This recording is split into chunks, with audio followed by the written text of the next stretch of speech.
हाँ तो स्टूडेंट, आज हम लोग जानेंगे कि त्रिभुज के तीनों कोनों का योगफल 180 डिग्री होता है। तो चूंकि सब कोई जानते हैं कि त्रिभुज के तीनों कोनों का योगफल 180 डिग्री होता है, लेकिन इसको हम लोग किस तरह से सिद्ध करके दिखाएंगे या ये थ्योरम को हम लोग किस प्रकार से सिद्ध करेंगे। चूंकि यहाँ पर कुछ लिखा हुआ है, ठीक है, तो इसको देखकर आपको कुछ नहीं सोचना है। चूंकि हम पहले इसको लिख दिए थे और इसको आप बताते हैं, चूंकि वीडियो को थोड़ा छोटा करना है इसीलिए। तो सबसे पहले जानेंगे कि सिद्ध करें कि त्रिभुज के तीनों कोनों का योगफल 180 डिग्री होता है। तो इसको कैसे सिद्ध करते हैं? सबसे पहले आप क्या कीजिए, एक त्रिभुज एबीसी बना लीजिए। एक त्रिभुज एबीसी बना लीजिए। कोण ए को 1 मान लीजिए, कोण बी को 2 मान लीजिए और कोण सी को 3 मान लीजिए। बीसी के समांतर एक रेखा डी खींच लीजिए।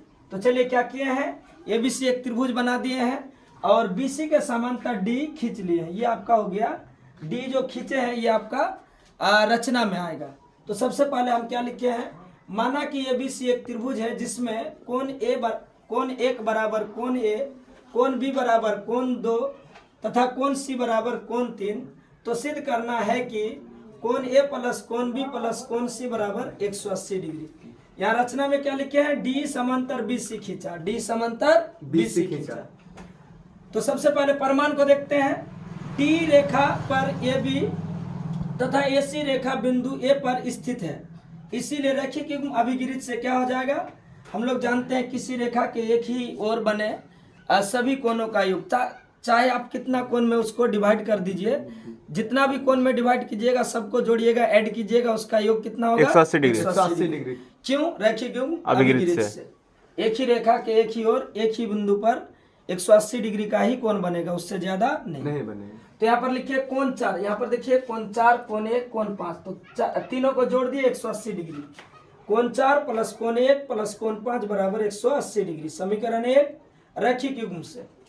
अब यहाँ पर देखिए डी समांतर है किसका, बीसी का। डी समांतर बीसी तथा ये भी प्रतिच्छेद करती है, इसीलिए कोण 4 बराबर कोण 2, ये क्या हो जाएगा, एकांतर कोण। इसी प्रकार देखिए डी समांतर है बीसी का और इस बार एसी प्रतिच्छेद करता है, इस बार एसी प्रतिच्छेद करता है। तो हम डायरेक्ट लिख दिए इसी प्रकार कोण 5 बराबर कोण 3, ये भी आपका हो जाएगा एकांतर कोण। क्या हो जाएगा, एकांतर कोण। कोई दिक्कत? No sir. या अगर आपको लिखना है तो आप लिख सकते हैं इसी प्रकार डी समांतर बीसी तथा एसी प्रतिच्छेद करता है, इसीलिए कोण 5 बराबर कोण 3।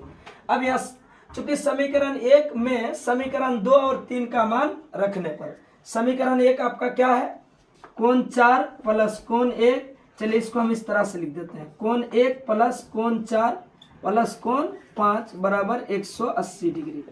अब देखिए या कोण 1 को कोण 1 छोड़ दीजिए, कोण 4 किसके बराबर है, कोण 4 किसके बराबर है, कोण 2 के बराबर, कोण 2 के बराबर है ना। तो 4 के जगह पर क्या लिख देंगे, कोण 2। और कोण 5 किसके बराबर है, कोण 3। तो कोण 3 बराबर 180 डिग्री। इसीलिए कोण 1 ए के जगह पर 1 किसको माने थे, ए को, ठीक है, और कोण 2 किसको, कोण बी को, और कोण 3 कोण सी को, बराबर क्या हो जाएगा 180 डिग्री। ये हो गया प्रूफ। चलिए तो इस तरह से जो है आप लोग त्रिभुज के तीनों कोनों का योगफल 180 डिग्री सिद्ध कर सकते हैं और इस थ्योरम को इस प्रकार से आप सिद्ध कर सकते हैं, जो कि बहुत ही आसान है। Thank you.